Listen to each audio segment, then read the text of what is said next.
Hello, what's up guys? Hey, welcome back.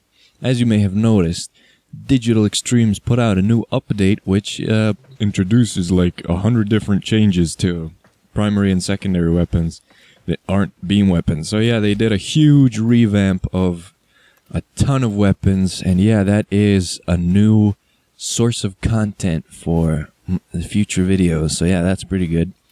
I've been looking at a couple of weapon changes recently, and today we're going to look at Tetra, PRISMA Tetra. So I have one PRISMA Tetra video, and it was pretty trash-riven. It was plus impact, I think, and, you know, impact, fucking shit. So they gave it a lot more status, and, yeah, now it's good. I don't really know exactly what the changes are, but it looks different. So the ribbon I got for this is damage and multi-shot, just very normal. These are trash rolls. These could be a lot higher, but they're not. So yeah, I guess, you know, these are both my ribbons too. I'm gonna re-roll this more, and I'm gonna keep this or sell it to collectors.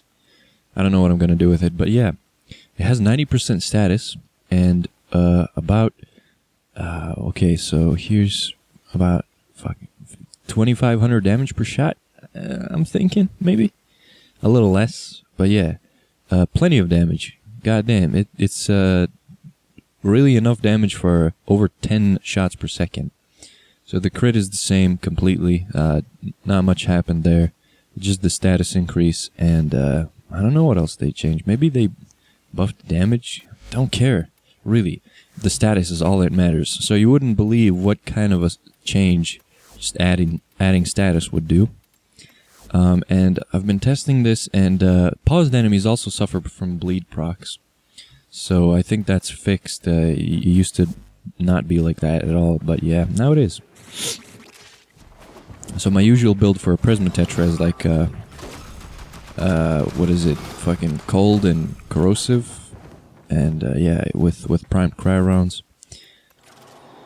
But yeah, we're gonna test level 100s first, and you know, just for a baseline test, you know. But since every single weapon got buffed, almost, level 100 heavy gunners aren't really much of a test anymore. You know, they're really weak. And I remember a year ago they used to be really soft, but now they're just fucking jack shit. Check this out. We got 60 rounds of ammunition. Check it out. For a kill, it takes like 10 bullets. And for a PRISMA Tetra, that's pretty goddamn amazing. If you ask me, I think that's pretty goddamn good. Depending on what status procs you get worse or better kill time and kill efficiency. Now we go on with the heavies. And not even these guys are as heavy anymore, so we're gonna need beefier boys to shoot. Maybe I'm just gonna introduce new enemies like Noxes or Hayaka Masters. But yeah, generally we're gonna need beefier boys to put these new weapons to the test.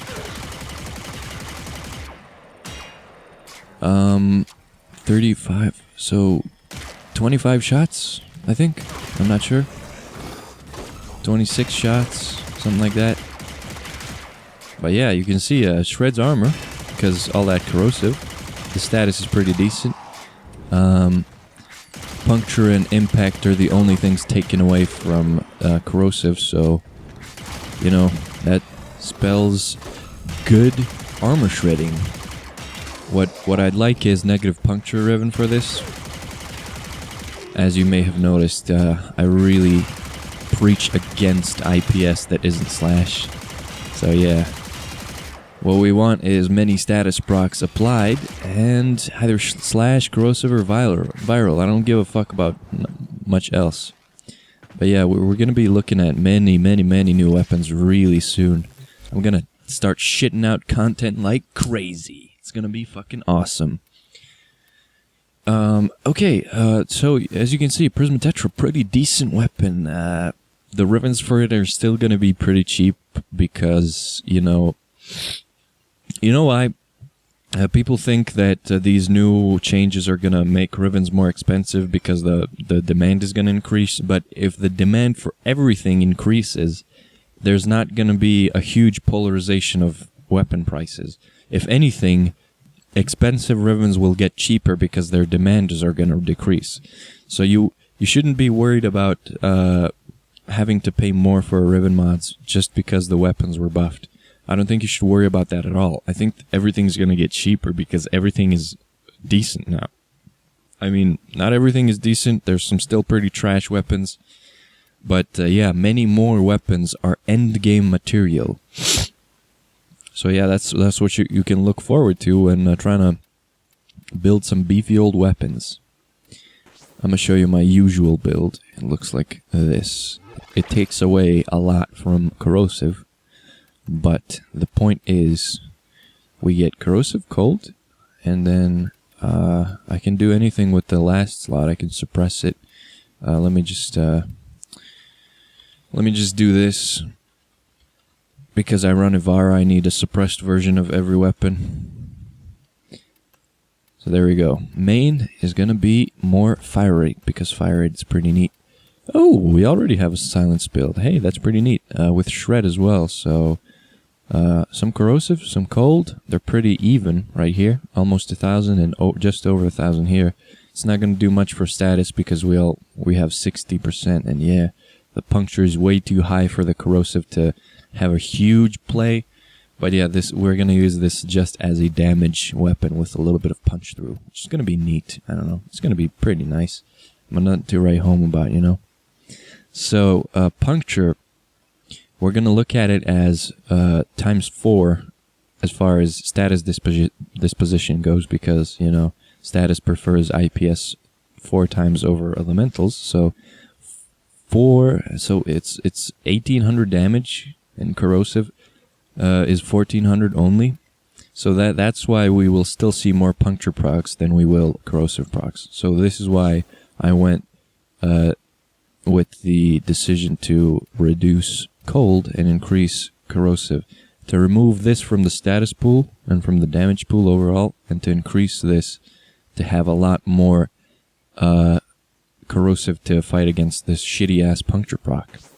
So yeah, that's my logic. That's the logic I'm going by when modding this.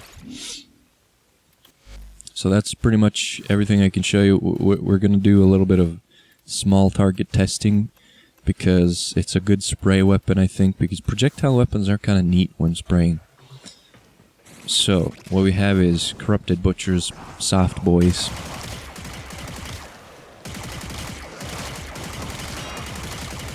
We could use that punch through right about now.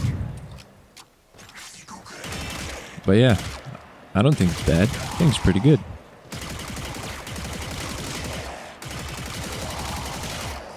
The spread and accuracy on this thing it ain't half bad. I'd say it's very good for what it's offering. I think Tetra's recoil was reduced as well.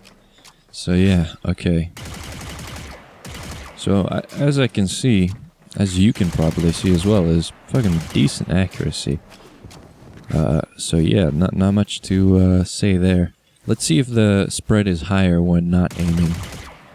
I don't think it is. I think it's the exact same. But yeah, if you don't want super obnoxious particle effects coming out of this thing, just switch your energy color to black, and everything will be fine and dandy. I'll show you what it looks like when it's white. First we get this ugly ass white thing, which is not aesthetic in my opinion. But yeah, look at that. Not a big fan of that at all. Let's try it. Let's draw a big old penis. That's not gonna work, is it now? We're gonna do it this way. Haha! You can do it. It goes better with a Supra, but yeah, you know, you get the general idea. So yeah, basically, pretty decent weapon. I like it. You can ribbon mod it pretty easily to get yeet results. Let's remove this white stripe. It's like it takes away from the polygonal aesthetic of these curved lines that don't complement the polygons of this fucking weapon at all. They just piss me off. Let's just make it disappear nicely. It's still visible, but you know, you're gonna have to deal with it. So yeah, PRISMA TETRA, good addition to the arsenal. Goodbye, thanks for watching, and expect a lot more videos soon. Ask me what you want to see next, and maybe offer me some Riven mods to test for you. People trust me with their Riven mods. They don't even ask for collateral when I test Rivens for them. So yeah, you can trust your boy here to not steal your Riven mods, however valuable they are. I know I'm looking kind of poor. You see 543 plied, but I promise I won't steal your shit. I can't afford to. But yeah, I'm really looking forward to reviewing a Tiburon in the near future. So yeah, peace.